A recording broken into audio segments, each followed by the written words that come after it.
Hi guys, how are you? Welcome to our channel Ashwi blogs in Telugu. Hi అండి, ఇది వచ్చేసి Friday రోజు vlog అనమాట. ఫ్రైడే రోజు ఇంకా స్కూల్ నుంచి వచ్చిన తర్వాత పిల్లలకైతే యూనిఫామ్ రిమూవ్ చేయించేసి అలా కొంచెం ఫ్రీగా ఉంటారులే అని చెప్పేసి బన్నీ మీద వదిలేసాను అనమాట. ఇంకా ఆ రోజు వచ్చేసి ఇక్కడ ఏంటి అంటే పిల్లలకి నెక్స్ట్ ఇయర్కి సంబంధించిన బుక్స్ మనం ఇప్పుడే తీసుకోవాలి అండ్ క్లాసెస్ కూడా స్టార్ట్ చేస్తారు. సో దానికి గాను కొత్త బుక్స్ అయితే తీసుకున్నాము.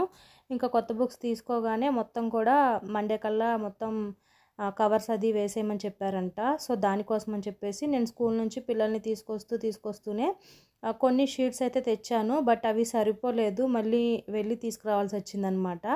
ఇంక ఇక్కడైతే బుక్స్ అన్నీ చెక్ చేస్తున్నాను, ఎన్ని బుక్స్ ఉన్నాయి ఏంటి, ఎన్ని బుక్స్కి కవర్స్ వేయాలి అవన్నీ కూడా. అండ్ ఇక్కడైతే నేను మొత్తం కూడా ఇంకా ఫస్ట్ నోట్బుక్స్తో స్టార్ట్ చేశానండి. నోట్బుక్స్ దగ్గర నుంచి కవర్లు వేయడం అయితే స్టార్ట్ చేశాను. ఇప్పుడైతే ఇంకా మొత్తం ఇద్దరి మీద కూడా అంటే సెకండ్ క్లాస్కి అండ్ యూకేజీకి కూడా 30 బుక్స్ అయిపోయాయి అనమాట. నోట్బుక్స్ కానీ టెక్స్ట్ బుక్స్ కానీ 30 బుక్స్కి ఇంకొకదాన్నే కూర్చొని ఇట్లా వేయాలన్నమాట. వీడొచ్చేసి విశాంక్ పిన్నులతో ఆడుకుంటున్నాడు వెనక వైపు. నాకేం భయం వేస్తుంది ఎక్కడ గుచ్చుకుంటాయో అని చెప్పేసి ఆ పిన్స్ అన్నీ కూడా తీసేసి బాక్స్లో నుంచి ఆడుతున్నాడు అనమాట. అండ్ మా చిన్నప్పుడైతే నాకు తెలిసి ఒక్క పిన్ మిషన్ అనేది మెడికల్ షాప్ ఉండేది మా బజార్లో, అతని దగ్గరే ఉండేదన్నమాట పిన్ మిషను. సో మేమంత అవసరంగా కూడా కొనుక్కోలేదో మరి ఎందుకో తెలియదు. అంటే అప్పట్లో ఎందుకో మా ఇంట్లో అయితే లేదండి పిన్ మిషన్ అయితే. మేము ఇలా అట్లయించుకోవాలంటే ఇయర్లీ వన్స్ ఇంకా కొత్త బుక్స్ కొన్నప్పుడు మేము హాస్టల్కి వెళ్ళే ముందు కొత్త బుక్స్ కొనుక్కుంటాం కదా, అప్పుడైతే ఇంకా మా తాతయ్య ఆ బుక్స్ అన్నీ తీసుకెళ్ళేసి ఆ మెడికల్ షాప్ అతని దగ్గర వేయించేవాళ్ళు అనమాట. అట్టలు వేయించేసి ఇంటికి తీసుకొచ్చేవాళ్ళు. నాకు అదే గుర్తు. మా ఇంట్లో కూడా పిన్ మిషన్ లేదు అసలు చిన్నప్పుడు నాకు తెలిసి. ఇంకా పెద్దయ్య కొద్దీ అంటే నేను 9th 10th అలా వచ్చినప్పుడే మేము పిన్ మిషన్ కొనుక్కున్నాము. ఇప్పుడైతే పిల్లలకి అలాంటి అవసరాలు ఏమీ లేవు, చక్కగా అన్నీ కూడా మనం పేరెంట్స్గా చేసి పెడుతున్నాము. నాకు చాలా హ్యాపీగా అనిపిస్తుంది అదైతే. అప్పుడు కూడా చేశారు అమ్మ వాళ్ళు, బట్ వాళ్ళు ఏంటంటే వాళ్ళకి తెలియదు కదా, వేరే వాళ్ళతో అయినా సరే హెల్ప్ తీసుకొని చేయించేవాళ్ళు మన కోసం ఏ పని అయినా సరే.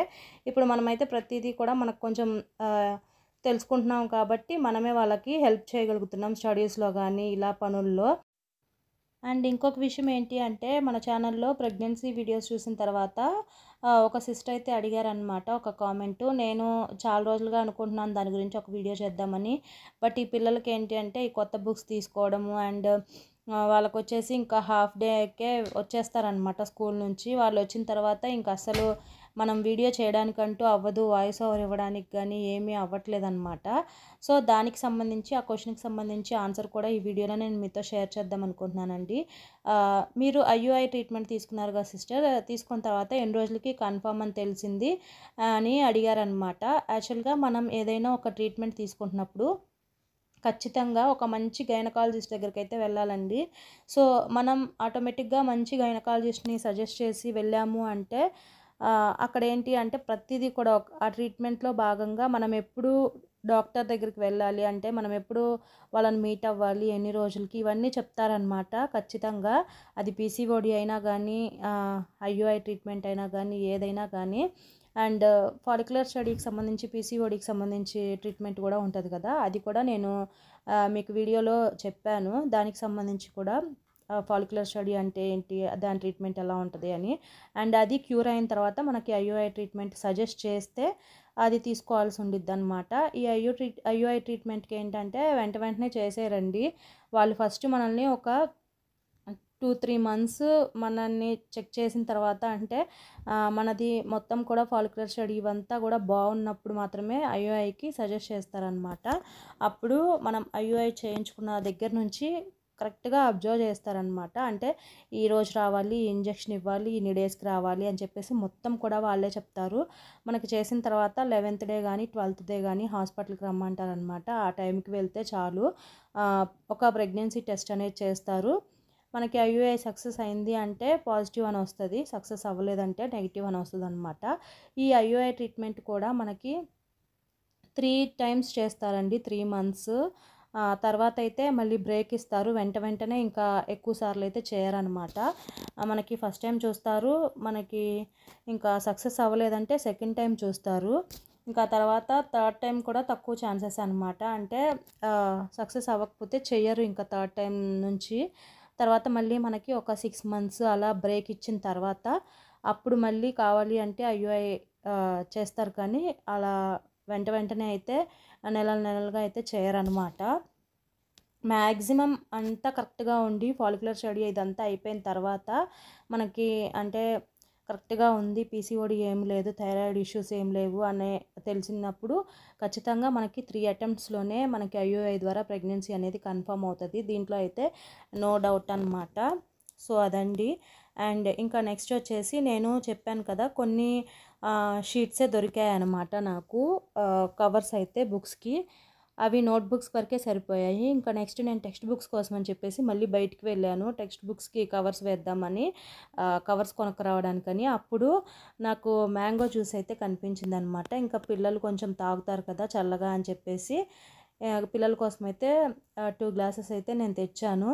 తేగానే ఏంటి అంటే కొంచెం చల్లగా అనిపించలేదు నాకు, అందుకని చెప్పేసి ఫ్రిడ్జ్లో పెట్టేసి ఇప్పుడు కొంచెం బ్రేక్ తీసుకున్నాను అనమాట. చెప్పాగా 30 బుక్స్ ఉన్నాయండి. అసలు బ్యాక్ పెయిన్ అయితే బాగా వచ్చేసిందనమాట. బట్ తప్పదు, మళ్ళీ మండేలోపు కంప్లీట్ చేయమన్నారు. నాకేంటంటే ఏ వర్క్ ఉన్నా నేను ఫ్రైడే ఈవినింగ్ నుంచే స్టార్ట్ చేస్తాను. ఫ్రైడే, సాటర్డే, మ్యాక్సిమం సండే అసలు నేను పెండింగ్ వర్క్స్ అయితే పెట్టుకోను అనమాట.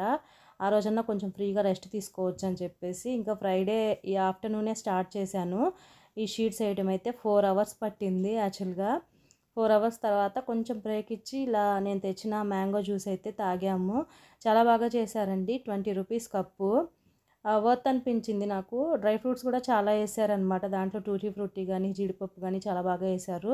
అండ్ ఇప్పుడు వచ్చేసి ఇంకా సీజన్లో ఫస్ట్ అంటే స్టార్ట్ అవుతుంది కదా ఇప్పుడు మ్యాంగో సీజన్, అందుకనే నాకు ఎందుకో మ్యాంగో జ్యూస్ అనేది ప్రిఫర్ చేయాలనిపించింది. ఇంకా మ్యాంగో జ్యూసే తీసుకొచ్చేసాను. ఫైనల్లీ ఇక్కడైతే చూడండి ఇంకా కంప్లీట్ చేశాను అనమాట. మొత్తం కూడా 30 బుక్స్ పైనే ఉన్నాయి. ఇవి వచ్చేసి అశ్వతి ఒక్కడియే. సో ఇక్కడైతే ఇంకా నేను వాళ్ళకేంటంటే క్లాసెస్ జరిగేటప్పుడు పిల్లలకి ఏ నోట్బుక్ ఏంటి అనేది చాలా కన్ఫ్యూజన్గా అయ్యి ఈ మధ్య అశ్వత్ అయితే ఇలానే చేస్తున్నాడు అనమాట. క్లాస్ టీచర్ వచ్చే లోపల ఆ బుక్ తీసుకోలేకపోతున్నాడు అనమాట. అన్ని నోట్బుక్స్ వాళ్ళకి ఒకలాగే ఉంటాయి కదా, తెలియట్లేదని చెప్పేసి ఇంకా నేనైతే ఇలా మనకి బుక్ ఎండింగ్ కార్నర్స్ ఉంటాయి కదా, అటువైపు ఇటువైపు దానికి సంబంధించిన సబ్జెక్ట్ నేమ్ అయితే ఇలా రాసేసాను మార్కర్ పెట్టేసి. అప్పుడు ఏంటి అంటే తను బ్యాగ్లో చూసుకోగానే ఇంగ్లీష్ నోట్బుక్ అనగానే ఇంగ్లీష్ నోట్బుక్ తీసుకుంటాడు. నేను లాస్ట్ ఇయర్ కూడా అలానే చేశానండి. తను ఏంటంటే టీచర్ వచ్చి బోర్డు మీద రాసి తను నోట్ చేసుకునే లోపల చాలా టైం అయిపోతుంది అనమాట. బుక్స్ ఎత్తుక్కోవడమే సరిపోతుందంట. అందుకని ఇంకా నేను ఇలా అయితే రాశాను అనమాట. మ్యాథ్స్, హిందీ, ఈవీఎస్ ఇంక ఇలా రాసేసాను. మొత్తం రాసేసి నీట్గా అయితే పెట్టేశాను అనమాట. ఇంకా తను బ్యాగ్లో పెట్టుకోగానే తనకి హిందీ నోట్బుక్ ఏది, హిందీ టెక్స్ట్ బుక్ ఏది, ఇలా అన్నీ కూడా తెలుస్తాయి అనమాట. ఇంకా టెక్స్ట్ బుక్స్ మీద కూడా రాయాలి, Hindi text book, EVS text book అలా రాసామనుకోండి తనకి ఇంకా అన్ని స్పెల్లింగ్స్ వచ్చేస్తున్నాయి. చూడగానే ఇంకా ఇది హిందీ నోట్బుక్, ఇది హిందీ టెక్స్ట్ బుక్ అని చెప్పేసి ఈజీగా తీసేసుకుంటాడు. ఇలా రాయటం వల్ల తనకి సబ్జెక్ట్స్ స్పెల్లింగ్స్ కూడా తెలుస్తాయి అనమాట. EVS spelling, Hindi spelling, English spelling అవన్నీ కూడా. సో నేను ఇలానే ట్రై చేస్తున్నాను. ఇదన్నమాట ఇవాల్టి వీడియో. Thanks for